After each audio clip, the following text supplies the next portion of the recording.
Oi pessoal, tudo bom?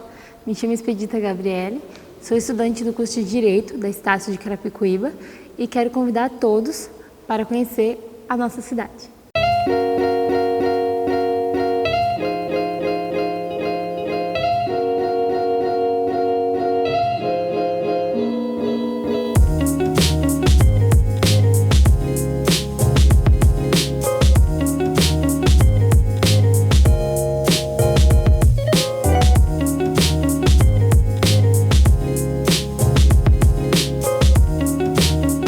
Carapicuíba está situada a 22 quilômetros da capital paulista e, como qualquer cidade em crescimento, ela possui seus altos e baixos. Mas hoje quero mostrar onde tudo começou, a aldeia de Carapicuíba. A aldeia de Carapicuíba é a única entre as 12 aldeias fundadas pelos jesuítas no século XVI, que ainda está conservada e foi tombada como patrimônio histórico pelo IPHAN em 1940. As terras daquela região foram doadas pelo Afonso Sardinha para a Companhia de Jesus para a catequização dos índios.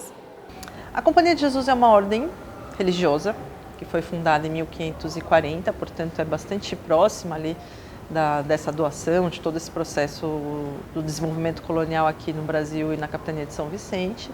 São padres que serão enviados para uma missão no Brasil a pedido da Coroa de Portugal, a pedido de Dom João, para evangelizar os índios e prestar assistência religiosa aos colonos portugueses. Então, esses padres jesuítas se estabelecem primeiramente na Bahia, né?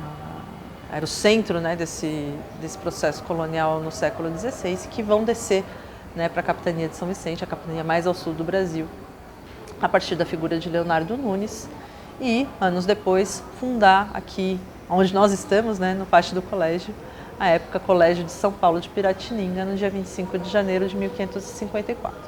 Então, esses padres, de uma ordem religiosa, fundada por um basco, por um espanhol, Santo Inácio de Loyola, vão aqui fundar uma missão para a evangelização e educação dos índios. Anchieta teve uma importância tão grande na história do Brasil, para além da história da Companhia de Jesus propriamente,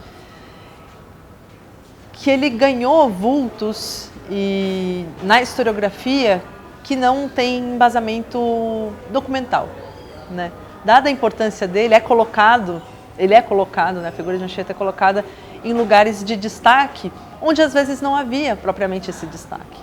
O pátio do colégio é um exemplo clássico, né, que durante muito tempo e também ainda é colocado em grande parte da historiografia como o fundador de São Paulo, né? Anchieta chega aqui, ele ainda era um estudante jesuíta, ele tem um papel aqui na fundação do colégio de narrar, né, de dizer um pouco o que acontecia aqui, mas ele era um estudante jesuíta, ainda era um irmão, né, não era propriamente um sacerdote, então ele nem fundou propriamente o Colégio de São Paulo, muito menos a cidade de São Paulo, que não vai ser fundada propriamente por jesuítas. Os jesuítas não fundavam cidades, eles fundavam colégios, igrejas, né? Mas eles têm uma importância nesse processo, nessa sociedade colonial tão grande, que é dada a ele essa importância, esse significado. 1580, o que há por parte do Jerônimo Leitão, a pedido propriamente do Afonso Sardinha, é a doação de uma sesmaria dentro de uma sesmaria, quase uma sesmaria dupla, né? A doação de uma sesmaria da aldeia ali de Carapicuíba para os índios da aldeia de Pinheiros. Quando a gente lê na documentação os índios da aldeia de Pinheiros, está doando terras para os índios, parece estranho, né? Isso se justifica porque a gente está falando de um período de grandes conflitos territoriais, né? Então, essa doação para a aldeia de Pinheiros nada mais é do que uma garantia de que os padres jesuítas que já estavam ali, entre eles Anchieta, e propriamente a coroa portuguesa tem domínio sobre aquela região. É uma garantia de domínio daquela região para a coroa portuguesa e dos padres que estavam administrando essa aldeia propriamente, como tantas outras aldeias aqui da região do Planalto. Então, a doação de 1580 nem é uma doação propriamente para a Companhia de Jesus, é uma garantia de território para a coroa portuguesa, porque a Companhia de Jesus ela só vai receber oficialmente, legalmente, as terras de Carapicuíba no século XVII, em 1615. Afonso Sardinha deixa um testamento em 1592, mas só Em 1615 é que a Companhia de Jesus estabelece ali legalmente a aldeia de Carapicuíba enquanto aldeamento jesuítico. Então Anchieta tem essa importância tão grande na missão, seja pelo contato com os índios, por toda a produção que ele teve, pelos processos de cura, de evangelização, enfim. A missão dele foi tão grande em todo o território paulista, Planalto, litoral, interior, que se atribui a Anchieta uma fundação de tantas coisas que não procede, né? Documentalmente não procede. A gente fala que não é uma mentira propriamente, mas é a construção de uma memória coletiva de viés político, muitas vezes, ideológico, né, e historiográfico, que foi dito ao longo de tantos anos. Né?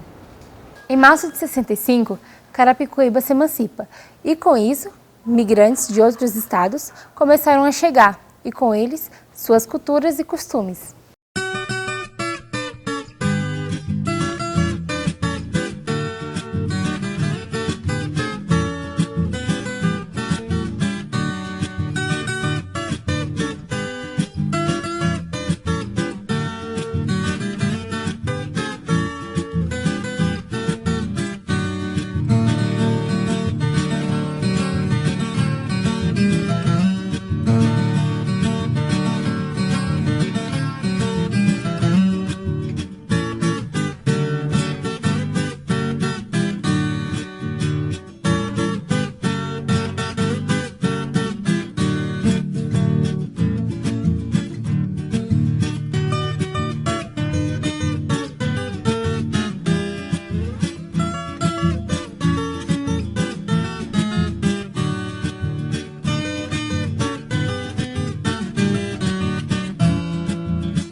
Primeiro, uma alegria muito grande em recebê-los aqui, tá? Na nossa Secretaria de Cultura e Turismo, que está aqui na nossa aldeia jesuítica. A nossa aldeia, que é o maior patrimônio histórico-cultural da cidade, né? Eu costumo dizer que é a joia da coroa, né? Nosso maior orgulho, né? E parabenizar também a universidade por colocá-los no estudo de algo tão importante para nós, né? Que é a nossa aldeia. Né? A aldeia já há muitos anos é objeto de estudo pelas diversas universidades da região. Muitas teses e doutorados foram feitas a partir aqui do nosso patrimônio histórico. Né? E então é uma alegria muito grande de recebê-los aqui para falar da nossa aldeia. Né? Costumo dizer que a população precisa, ao final do nosso governo, sentir orgulho de morar em Carapicuíba. Esse é o nosso objetivo principal, que as pessoas sintam orgulho de estar aqui na nossa cidade e vivam a cidade intensamente. E a gente não tem dúvida que esse senso de pertencimento que a gente quer criar nas pessoas começa a partir da aldeia.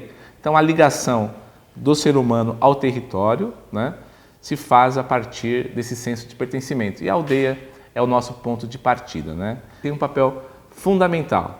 A partir do momento que as pessoas sentem orgulho da cidade, elas terão autoestima elevada.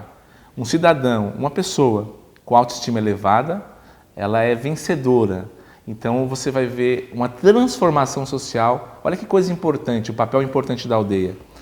Nas próximas gerações, ela vai ter um papel importante para fazer essa transformação social, que as pessoas sintam orgulho e que as pessoas tenham uma autoestima ainda mais elevada com relação à cidade. E aí, questões, por exemplo, ambientais, igual eu estava comentando há pouco, quem tem uma autoestima elevada, quem tem orgulho da cidade, cuida mais da cidade, se cuida mais, e aí você transforma, né?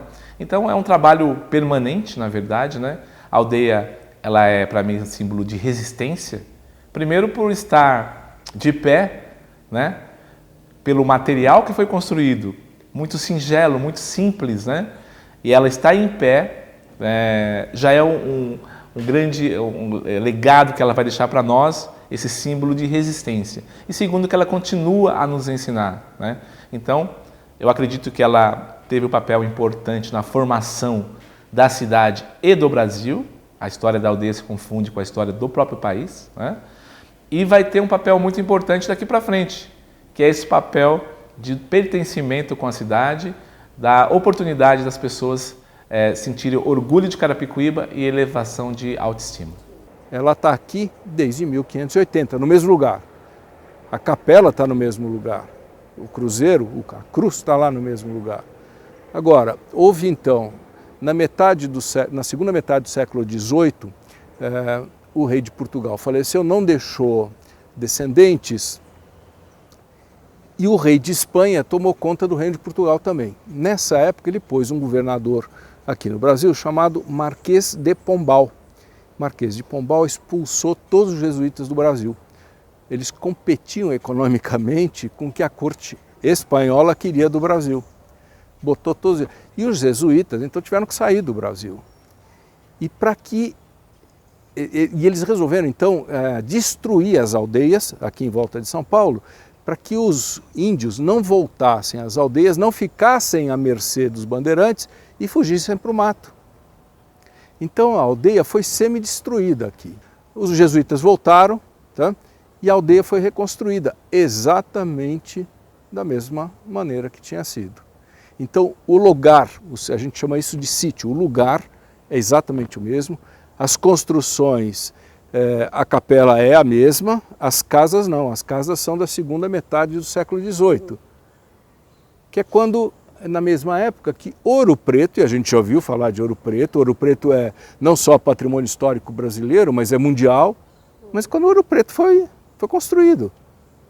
Essas casas que estão aqui hoje, elas são dessa época, essas.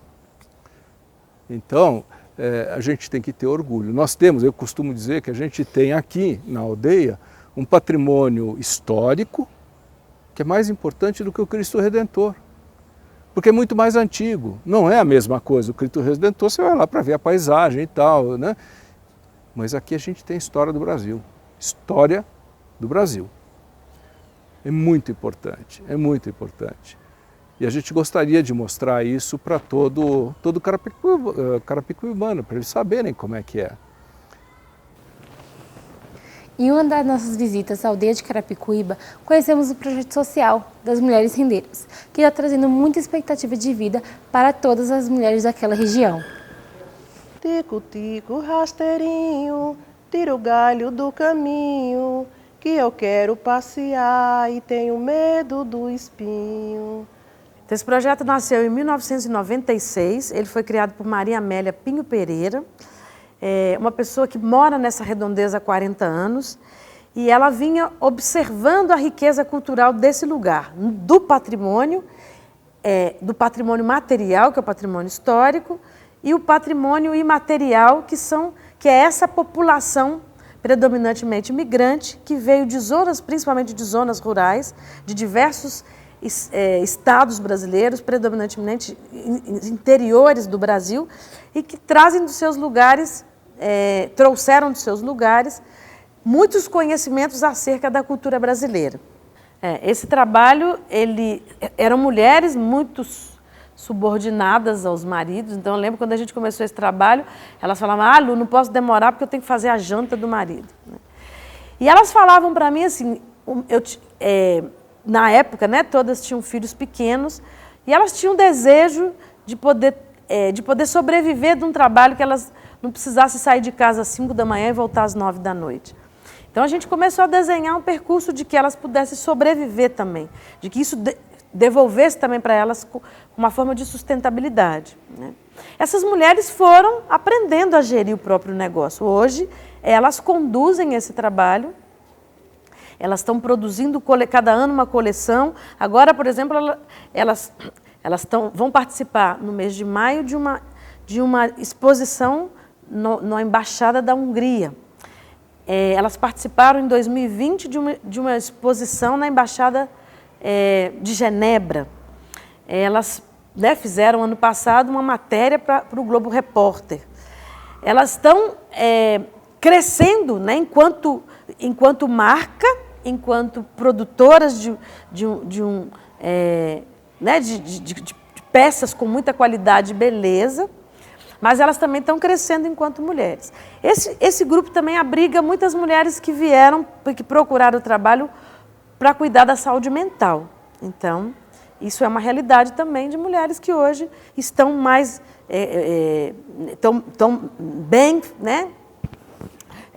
Psicologicamente, porque esse projeto, além desse trabalho que elas fazem, a OCA tem um núcleo de saúde integral, que atende as crianças e adolescentes com atendimento psicológico, atendimento terapêutico, atendimento médico. Então, essas mulheres são cuidadas de muitas formas. Eu sou de Pesqueira, Pernambuco, e eu vim parar aqui na aldeia de Carapicuíba através de Lucilene, que me conheceu aqui em São Paulo, vendendo minhas rendas aqui em Pinheiros. E logo que ela me viu, ela perguntou se eu gostaria de vir para aqui para ensinar um grupo de mulheres que já fazia trabalho manual, outros tipos de bordado, crochê. E eu pensei durante os 2 anos e vim parar na OCA, vim ensinar a renda Renascença. E estamos aqui, já tem aqui uns 15, 16 anos. Eu me sinto muito feliz, eu me sinto realizada assim, eu me sinto, como eu falo mesmo para mim mesma, assim, escolhida pela natureza, porque eu não tenho escoralidade nenhuma, mas consegui, sem pensar, coisa da natureza mesmo, ensinar um trabalho que tem um resultado tão maravilhoso, tão cheio de alegria para mim, né? Me sinto feliz por elas, ver elas aparecendo, não preciso, eu fico com vergonha de aparecer, eu gosto de ver as pessoas aparecendo com o trabalho que eu ensinei, e eu não gosto nem de tanto de aparecer, mas é tão bom a gente ficar em paz, ficar feliz com a gente mesmo, sem precisar conversar muito, sem se mostrar muito, Eu moro na Zona Leste, aqui em São Paulo. Levo mais ou menos mais de 2 horas para chegar aqui, uma vez por semana. Mas é muito bom vir para aqui e ver tantos acontecimentos aqui, né? Que todas as quintas-feiras são diferentes, nada é igual à outra, e outra sempre crescendo. Os projetos das rendeiras daqui de Carapicuíba, daqui da aldeia, daqui da OCA. É prazeroso demais. Faço renda, sou rendeira, faço renda de biquinho para botar na camisa do meu amor que é Chiquinho. Sou rendeira de Pesqueira, rendo desde pequenina, da renda tenho memória da infância quando menina. Minha gente, muito tempo se passou e nada mudou. A aldeia de Carapicuíba ainda precisa de muita atenção e muita ajuda do poder público. Escola, saúde, transporte, são elementos básicos na vida daquelas pessoas. A falta de informação, muitas vezes a falta de conscientização por parte dos direitos faz com que as pessoas simplesmente deixem de exercer aí, os direitos mais básicos, né?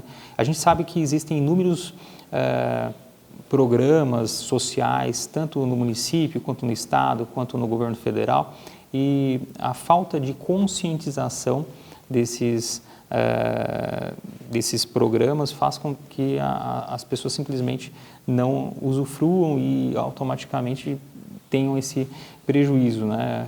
A OAB é um conselho de classe, mas mais do que isso, a OAB ela é também ela integra o Poder Judiciário, né? Então, 20% de todos os desembargadores do Brasil, eles são indicações da OAB através do 5º Constitucional.